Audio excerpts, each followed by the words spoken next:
Madame, Monsieur, bonsoir. Bienvenue dans ce journal. Voici ce qui domine l'actualité. Vers la mise en œuvre effective de la monnaie unique de la CEDEAO, l'ECO, la question évoquée hier à Abidjan au cours de la 21e session de l'UMOA, les chefs d'État et de gouvernement ont salué les performances de l'Union économique et monétaire ouest-africaine. Ils ont lancé un appel au respect des critères de convergence. La Côte d'Ivoire met en œuvre sa politique nationale de développement de la riziculture. Le gouvernement va doter les régions de 30 unités industrielles de transformation de riz. Les responsables de l'interprofession de la filière en tournée dans le centre-ouest. Ils ont visité les parcelles et recensé les producteurs. Et puis au Cameroun, 39 militants du mouvement pour la Renaissance libérés dans la nuit de vendredi. Mais le président de ce principal parti d'opposition, Maurice Kamto, et les autres responsables ne sont pas libres. Leurs avocats annoncent d'ailleurs qu'ils seront renvoyés devant le tribunal militaire de Yaoundé. Hier, il s'est tenu la 21e session au sommet de l'UMOA, une rencontre qui a permis d'évoquer plusieurs questions, dont la monnaie unique de la CEDEAO, le processus de mise en œuvre également abordé. Les chefs d'État et de gouvernement ont lancé un appel au respect des critères de convergence. Jérôme Kofi Abolin. Session ordinaire de la conférence des chefs d'État et de gouvernement de l'UMOA, la 21e du genre, tenue ce vendredi 12 juillet 2019 à Abidjan. Session ayant permis d'examiner le rapport sur l'état de l'Union en 2018, le rapport général de la revue annuelle des réformes politiques, des programmes et projets communautaires, édition 2018, ainsi que l'état de mise en œuvre des grands chantiers de l'UMOA. Le processus de la monnaie unique figure au nombre des points énumérés dans le communiqué final qui sanctionne les travaux. La conférence se félicite des progrès réalisés dans la mise en œuvre de la monnaie unique de la CEDEAO qui ont permis notamment de retenir le terme ECO pour le nom de la dite monnaie commune. Les chefs d'État et de gouvernement réaffirment leur engagement politique à mettre en œuvre l'ECO. Conformément aux conclusions du sommet des chefs d'État et de gouvernement de la CEDEAO d'Abuja le 29 juin 2019, la conférence réaffirme l'approche graduelle pour la mise en place de la monnaie unique de la CEDEAO, privilégiant un démarrage en 2020 avec les pays qui respectent les critères de convergence. Dans ce cadre, la conférence salue les progrès réalisés par l'ensemble des États membres de l'UEMOA et les exhorte à poursuivre les réformes en vue de respecter ensemble les critères de convergence pour l'adoption de l'ECO. La conférence donne mandat à son Excellence M. Alassane Ouattara, président en exercice de la conférence des chefs d'État et de gouvernement de l'UMOA, en vue de poursuivre le processus conduisant les pays de l'UMOA à l'adoption de la monnaie unique. Le président de la République de Côte d'Ivoire, Alassane Ouattara, en sa qualité de président en exercice de la conférence des chefs d'État et de gouvernement de l'UMOA, s'est félicité des résolutions prises au cours de cette rencontre. Pour lui, l'un des nombreux défis à relever concerne la question sécuritaire, véritable entrave aux économies des différents pays. Excellences, Messieurs les chefs d'État et de gouvernement, nos échanges n'ont éludé aucune question. Nous avons successivement abordé la situation économique de notre espace, examiné les progrès en matière d'intégration régionale et nos projets communs, porté un regard sur le fonctionnement de nos institutions régionales et surtout aborder les questions sécuritaires qui menacent nos économies. Sur toutes ces questions, vous avez démontré encore une fois tout votre engagement à y apporter des réponses collectives et durables pour assurer le bien-être de nos populations qui nous le demandent chaque jour. Je me réjouis tout particulièrement de notre engagement à renforcer notre solidarité et accroître notre coopération sécuritaire face à ces groupes qui n'ont d'autre but que de s'aimer la peur et la psychose. Je voudrais tout particulièrement remercier le président Macky Sall pour son engagement sans faille sur ce chantier. On prit part à cette session de l'UEMOA sur les bords de la lagune Ébrié, 7 chefs d'État des 8 pays membres de l'Union, la Guinée-Bissau étant représentée par son Premier ministre. Et l'UMOA, c'est aussi l'intégration des peuples. L'Union économique et monétaire ouest-africaine a décidé d'accompagner l'action culturelle, un pilier pour le développement des États membres. Au FESPACO, l'UMOA attribue chaque année 3 prix spéciaux. L'objectif est de susciter un plus grand intérêt pour ce secteur. L'UMOA vers une économie de la culture. Le dossier de Jeanne Toubé. Dernier clap du film retraçant les festivités du cinquantenaire du FESPACO. Le palais omnisport de Ouagadougou a été le cadre de la démonstration de la bonne santé des cinémas d'Afrique. Réalisateurs, réalisatrices, actrices, acteurs et professionnels du cinéma ont été récompensés de leur travail. Outre les prix officiels, des prix sectoriels ont été attribués. Au nombre de ceux-ci, les prix spéciaux UEMOA. Les Burkinabés Salif Traoré et Hervé Lengani remportent les prix dans la catégorie court-métrage avec le film Les Charognards. Celui du meilleur documentaire est revenu à Abdoulaye Dao de Burkina Faso, pendant que les Ivoiriens Maurice Oué et Marcel Sagné s'adjugeaient le prix du meilleur film long-métrage. Ce qu'on souhaite, c'est plus d'encouragement, plus de financement, parce que la fabrication d'un film, c'est beaucoup d'argent. Et surtout, de soutenir les jeunes. 26 millions de francs CFA ont été distribués au titre des 3 prix spéciaux UEMOA. C'est une tradition de l'institution depuis 1997. À chaque édition du FESPACO, la commission de l'UEMOA récompense les meilleures réalisations de son espace, officiellement sélectionnées en compétition ou hors compétition. Ces prix spéciaux tiennent de l'engagement de l'institution sous-régionale à accompagner les événements culturels majeurs dans les pays qui composent l'espace UEMOA, à l'objectif de valoriser le secteur culturel dans sa double dimension économique et d'intégration. Cet engagement est traduit dans la politique commune de développement culturel. La conférence des chefs d'État et de gouvernement de notre Union a pris un acte additionnel important en octobre 2013 pour promouvoir la culture au sein de notre espace.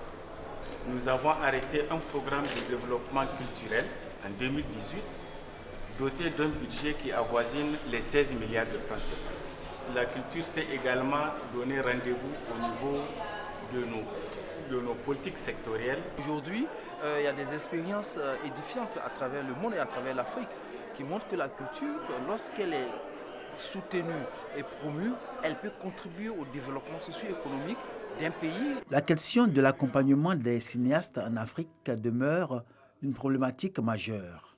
Souvent victimes de l'absence de financement ou de véritables politiques culturelles dans leurs pays respectifs, les cinéastes dans le silence ont joué et continuent de jouer un rôle prépondérant dans l'intégration ouest-africaine. Ce n'est pas faute de talent. Les prix spéciaux UEMOA viennent à la fois combler un manque et réparer un tort, mais surtout répondre aux attentes du monde culturel des pays de cet espace. Nous avons à l'UNESCO fait des études qui ont démontré que quand on investit $1 dans la culture, ça rapporte $6. Et donc c'est dire qu'aujourd'hui, en investissant dans la culture, on arrive à créer des emplois. Il y a une économie de la culture que les différents efforts qui sont en cours contribuant à faire émerger au profit de nos États et des acteurs qui sont impliqués, ceux qui investissent dans le cinéma, les créateurs eux-mêmes, les acteurs, parce que c'est aussi un secteur qui crée de l'emploi, qui crée de la valeur. L'UEMOA, Union économique et monétaire ouest-africaine, se targue de ses succès en termes de palmarès au FESPACO. Au regard des statistiques des pays vainqueurs, les États membres sont invités à accepter de financer la culture dans tous ses aspects et se mettre en phase avec les directives de l'institution relatives à la réglementation du secteur de l'image, notamment l'archivage audiovisuel et la copie privée, entrevus par les experts de l'UEMOA comme les jalons d'un environnement cinématographique et audiovisuel compétitif. Nous avons déjà réfléchi à un dispositif à mettre en place qui permettra, dans un premier temps, de capturer l'ensemble des productions de nos télévisions, aussi bien publiques que privées, de manière à aujourd'hui les conserver grâce au numérique et par la suite à s'attaquer aux archives anciennes de manière à les numériser et disposer un peu de notre mémoire, de notre patrimoine audiovisuel dans les États membres. Les États devront prévoir dans leur budget les moyens de mettre le dispositif à leur niveau de manière à ce que tous les États puissent récupérer leurs archives audiovisuelles et les relayer auprès de la commission de l'UEMOA. L'institution travaille à l'harmonisation des règles dans son espace pour y asseoir une véritable économie de la culture.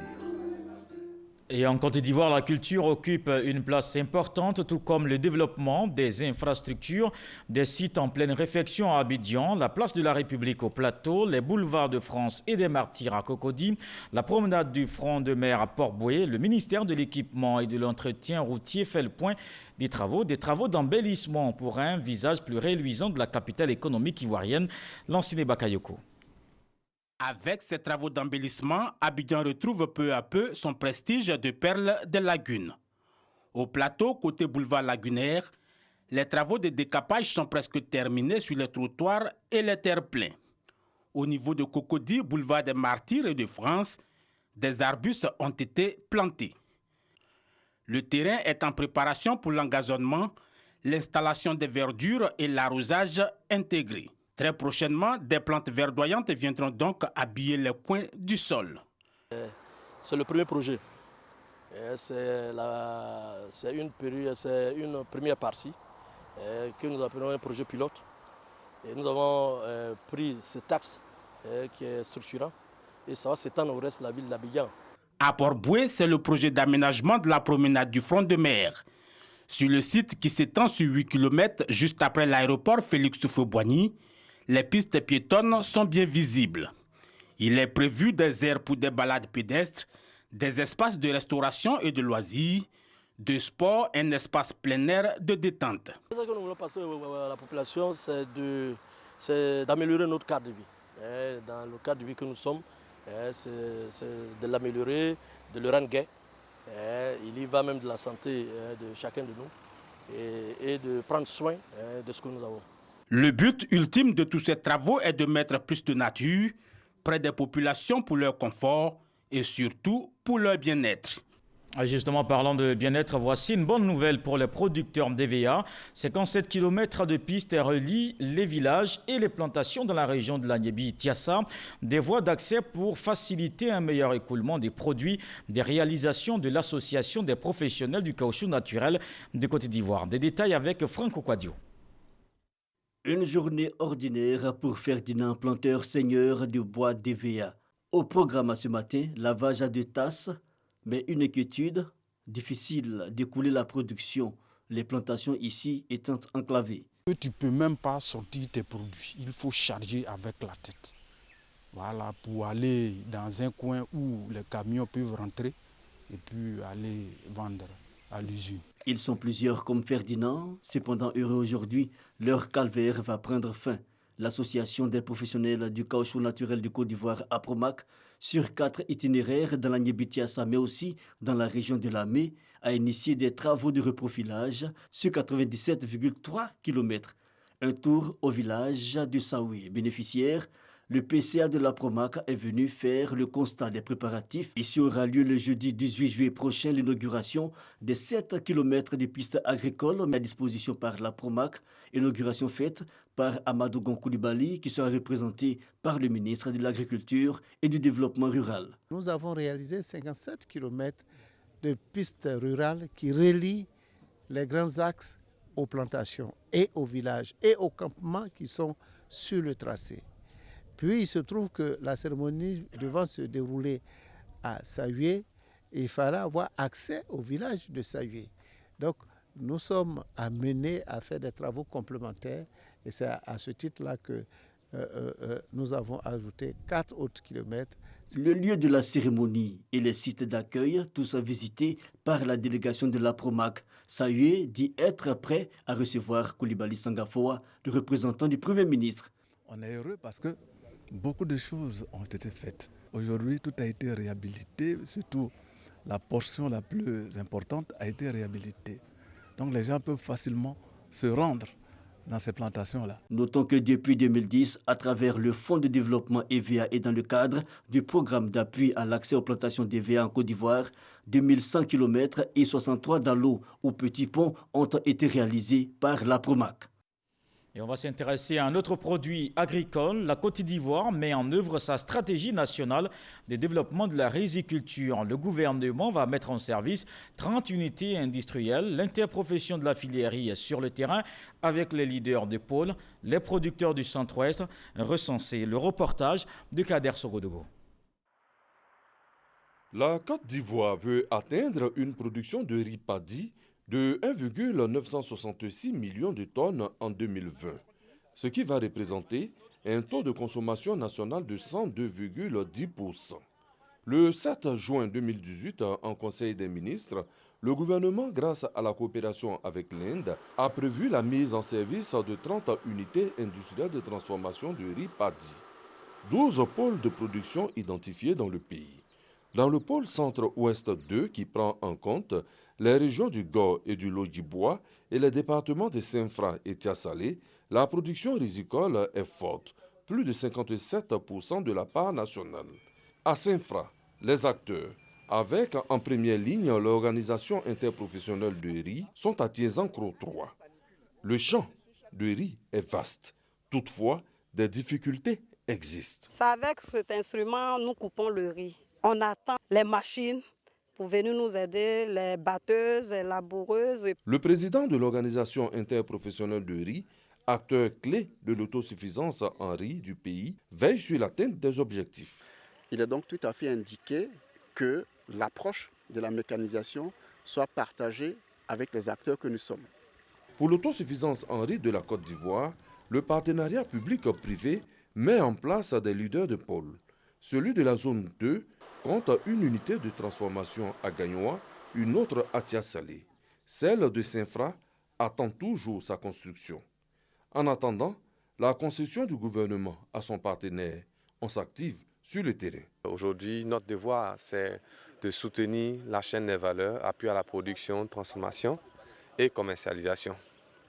Ensuite, on est responsable du flux financier et du flux matière. Un des défis de la riziculture reste la mécanisation de toute la chaîne. Ici aussi, le privé aura un rôle à jouer. Des partenaires sont au bord des rizières. On a fait le constat qu'il y a un fort potentiel pour emmener une meilleure productivité du riz sur la Côte d'Ivoire. Donc par cela, ça va passer par des phases de petits aménagements et sur lesquels la mécanisation agricole va pouvoir arriver très très vite. Dans cette organisation, le recensement des producteurs s'impose. Yaoukro, axe Saint-Fra-Boisflé, le top départ est donné. Dans le pôle centre-ouest 2, le défi est de produire au moins 200 000 tonnes l'année. Avec une bonne organisation, au finish, les voyants seront à coup sûr au vert. Et on va rester dans le secteur agricole. Je vous emmène à présent en France vers une nouvelle génération de consommateurs de cacao. La commune de Saint-Denis a abrité un forum consacré au cacao ivoirien, une initiative qui vise à créer un pont entre cette ville et San Pedro. Il était aussi question de mieux faire connaître la valeur économique de ce produit. Des détails avec Franck Wadio. Un air de zouglou, musique ivoirienne urbaine comme note de fin. Le cacao, une semaine durant au centre de cette coopération dite décentralisée. San Pedro, région productrice, et l'île du Saint-Denis, région parisienne, affinent depuis quelques années déjà la vision. La région de San Pedro dispose du premier port exportateur de cacao au monde.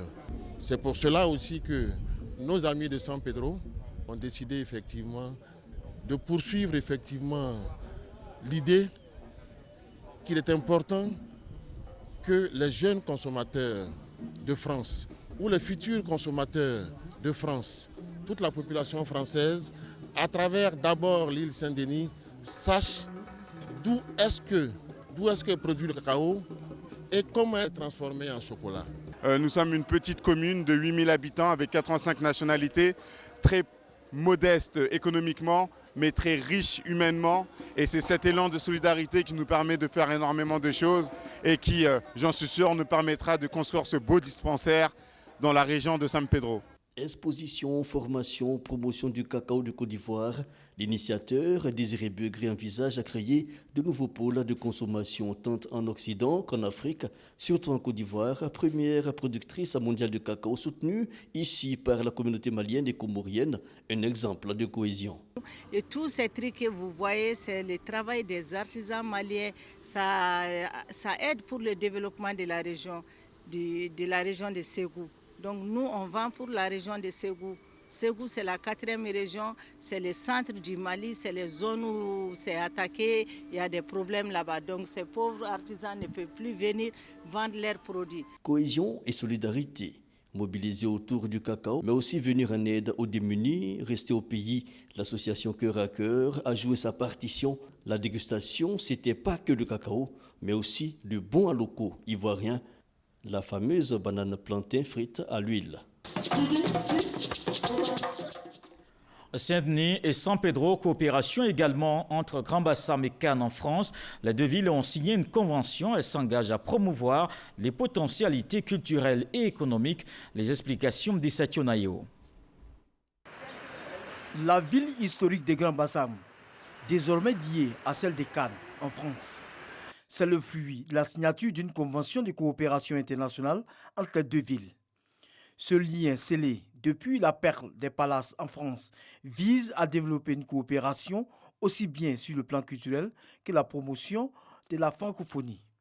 Ce partenariat s'étend également sur le développement économique au niveau des échanges. Le maire de la commune de Grand Bassam, Jean-Louis Moulot, s'est dit heureux de la signature d'une telle coopération qui sera bénéfique aux deux villes. Il s'agit concrètement, à travers cette coopération pour les deux villes, de donner la possibilité à leur personnel de bénéficier de retours d'expériences réciproques dans la valorisation de leur patrimoine culturel respectif. Pour rappel, la ville de Grand Bassam avait déjà signé un partenariat avec une ville d'Italie.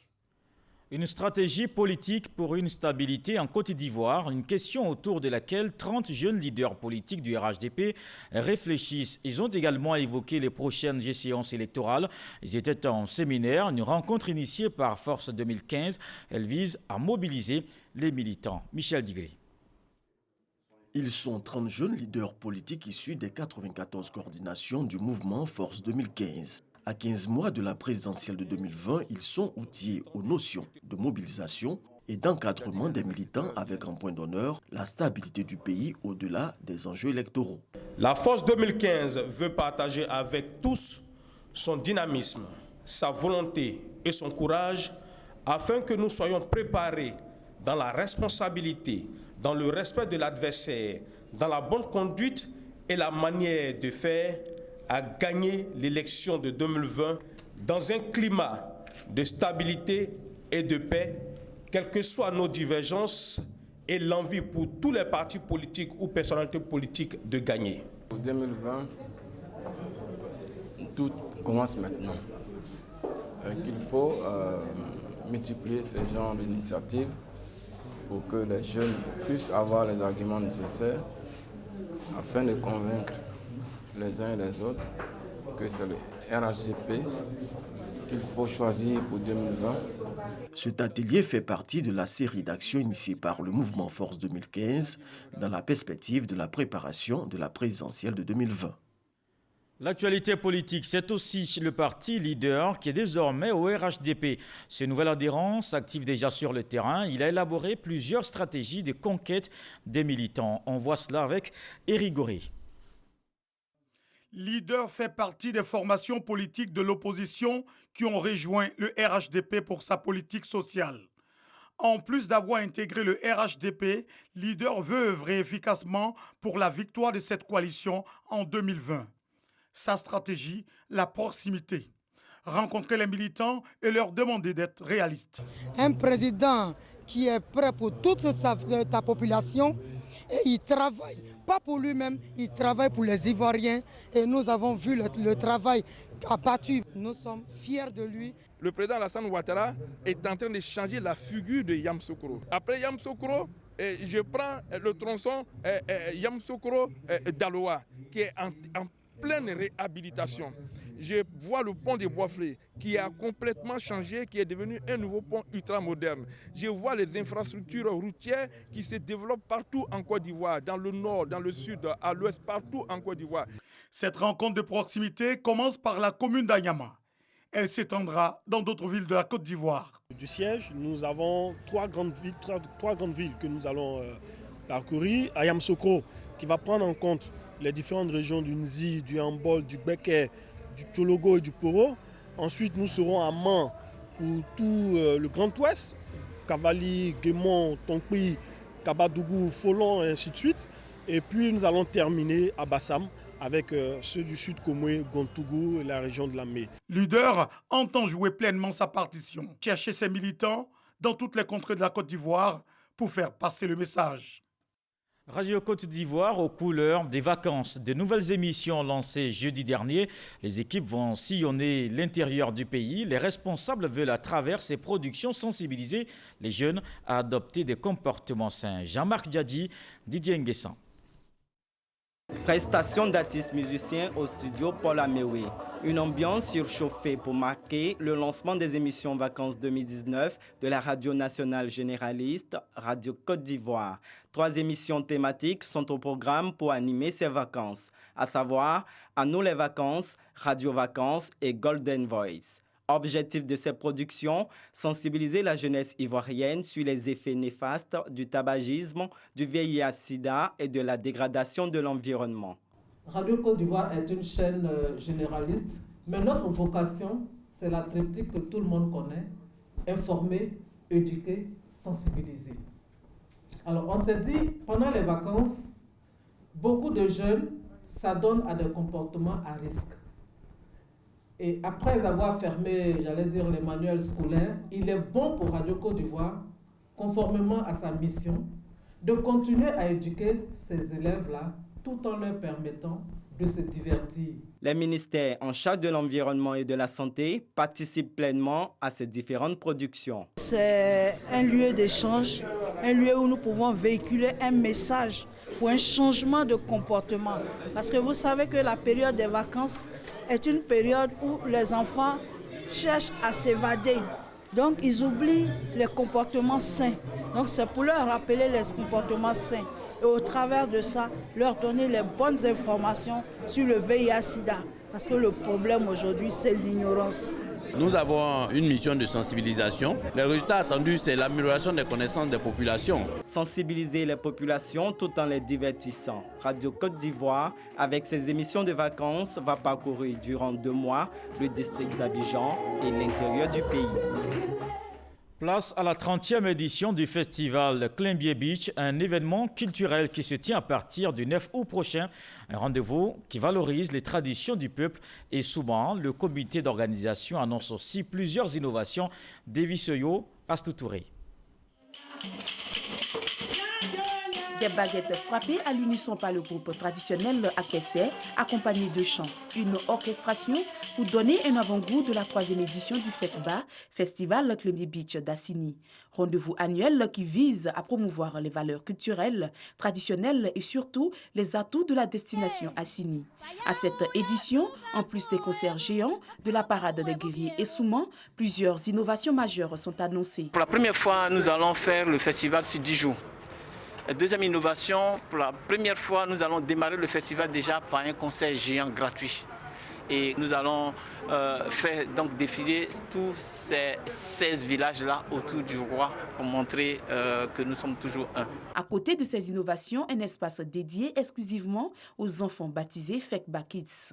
Pour réussir le pari de l'organisation du trentenaire du festival Climbié Beach d'Assini, le commissariat général est accompagné par la première équipe municipale du royaume d'Assini. La mairie va mettre en place des dispositions sécuritaires pour que tous les festivaliers puissent être dans un cadre agréable et serein. Pour aider le commissariat général qui va mobiliser les 16 villages pour que nos parents puisse montrer aux Ivoiriens les éléments forts de la culture Essouma. Le festival Clavier Beach d'Assini va se dérouler du 9 au 18 août 2019. Pendant ces 10 jours, ce sont 20 000 festivaliers qui sont attendus. Dans le reste de l'actualité, au Cameroun, 39 militants du principal parti d'opposition libérés dans la nuit de vendredi à samedi. Ils ont été arrêtés fin janvier à la suite d'une manifestation. Le président du mouvement pour la renaissance du Cameroun, Maurice Kamto, et les autres responsables de ce parti ne sont pas parmi les libérés. Ils seront d'ailleurs renvoyés devant le tribunal militaire de Yaoundé, affirment leurs avocats. Et ce journal est terminé. Merci de l'avoir suivi. Je vous retrouve très vite avec beaucoup de plaisir. Bonsoir.